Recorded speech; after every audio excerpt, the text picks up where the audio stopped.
नमस्कार दोस्तों, कैसे हैं आप। मैं आकांक्षा स्वागत करती हूँ आप सभी का अपने इस YouTube चैनल पर अच्छी सच्ची बातों पर। कैसे हैं आप? मैं जानती हूँ अच्छे ही हैं। उस परम शक्ति से मेरी यही विनती कि अच्छे रहें और खुश रहें, सुखी रहें आप सभी। बड़ों को मेरा सादर प्रणाम और छोटों को मेरा अपार स्नेह। दोस्तों, हम पिछले लगभग 2 एपिसोड से संत श्री कबीरदास जी के बारे में बात कर रहे हैं। मैंने कहा था कि उनके दोहे और भी मैं प्रस्तुत करूंगी और भी कुछ कड़ियाँ मैं आप सभी के लिए लेके आऊंगी। ये तो संतों के बारे में कुछ भी कहना मतलब कम ही होता है। उनका जीवन तो बहुत ही प्रेरणादायी होता है हम सभी के लिए। तो पिछली बार भी हमने कुछ दोहे सुने थे। अभी भी मैं वो कुछ दोहे प्रस्तुत करना चाहूँगी। कबीरदास जी के द्वारा रचित ये दोहे हम सभी यदि जीवन में समझे, अपनाएं, तो हमारा जीवन बहुत ही सही मायनों में सुंदर हो जाएगा। तो चलिए शुरू करते हैं। कबीर माला मनही की और संसारी भीख, माला फेर हरी मिले गले रहट के देख। कबीरदास जी ने कहा कि माला तो मन की होती है, बाकी तो सब लोग दिखावा है। अगर माला फेरने से ईश्वर मिलता हो तो रहट के गले में देख, कितनी बार माला फिरती है। मन की माला फेरने से ही परमात्मा को प्राप्त किया जा सकता है। दोस्तों, मुझे ऐसा लगता है कि घंटे घंटे भर पूजा पाठ की जाए, पर यदि हमारा मन साफ न हो तो फिर उस कई घंटों की पूजा का क्या लाभ। वहीं यदि कुछ मिनटों की पूजा सच्चे मन से की जाए, खुद को पूर्णतः हम सरेंडर कर दे, भक्ति में न्यौछावर कर दे परमात्मा को, तो सच्ची भक्ति अवश्य फलीभूत होगी।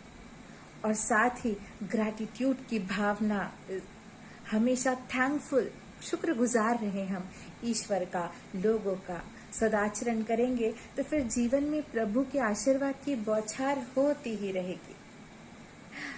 तो दूसरा दोहा है, सुख में सुमिरन न किया, दुख में किया याद, कह कबीरा ता दास की कौन सुने फरियाद।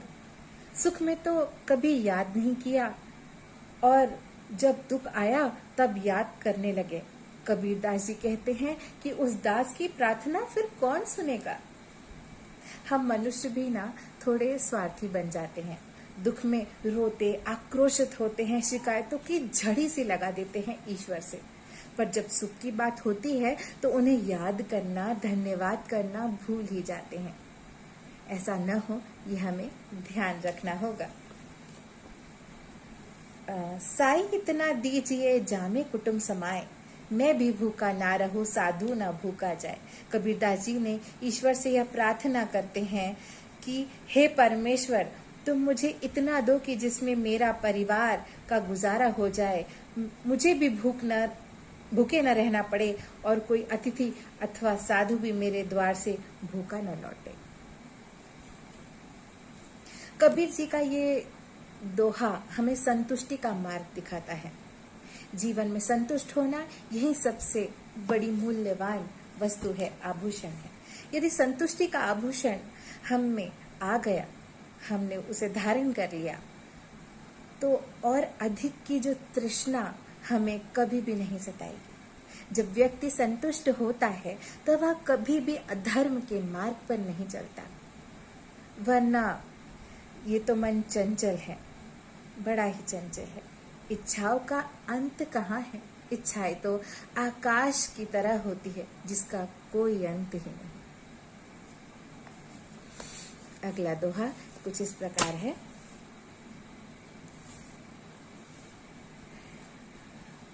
जाति न पूछो साधु की, पूछ लीजिए ज्ञान, मोल करो तलवार का, पड़ा रहन दो म्यान। किसी साधु से, किसी व्यक्ति से उसकी जाति न पूछो, क्योंकि उसके ज्ञान की बात पूछो, बल्कि हमें उससे उसकी ज्ञान की बात पूछनी चाहिए, करनी चाहिए इसी तरह तलवार की कीमत पूछो म्यान को, क्योंकि महत्व तलवार का होता है, ना कि म्यान का। इस्तेमाल हम तलवार को करते हैं, ना कि म्यान को। यह बहुत ही सुंदर और समझने वाला दोहा है। व्यक्ति की काबिलियत उसके ज्ञान और कर्मों द्वारा होती है, ना कि उसकी जाति के द्वारा।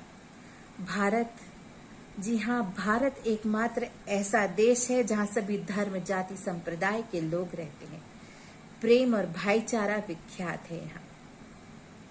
यदि हम सभी व्यक्ति आपस में सम्मान की भावना रखेंगे तो बस वसुधैव कुटुंबकम ही जन जन के मन में बसा होगा। फिर ना कोई बैर होगा, बस प्रेम का वास होगा, भाईचारे व अपनत्व का वास होगा।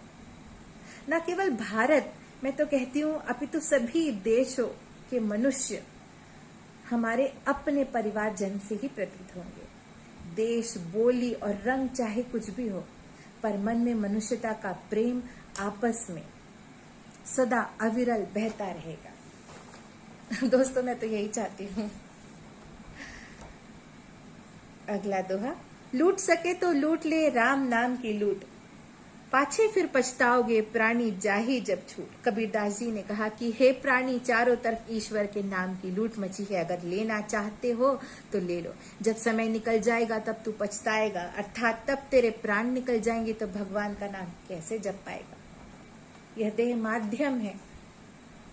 यह देह, दोस्तों, मुझे लगता है ये देह जो हमें प्राप्त हुआ है यह माध्यम है, ताकि हम अपने इस जीवन को सकारात्मक रूप से जी सकें। धन्यवाद करें हर उस दिन का, हर उस व्यक्ति का, हर उस मनुष्य का, उस परमात्मा का जिसने हमें गढ़ा है। वो दाता है, वो परम आनंद है, वो ही परम शक्ति है, वो ही अग्रणी है, वो ही सर्वेश्वर है, वो ही आत्मज है। हर दिन थोड़ा सा समय निकालकर ईश्वर का धन्यवाद करें, सुमिरन करें। जीवन सरल, सुलभ और सुंदर हो जाएगा। मन की कुंठाएं समाप्त हो जाएंगी, शांति सी भर जाती है दोस्तों। अरे और क्या चाहिए फिर।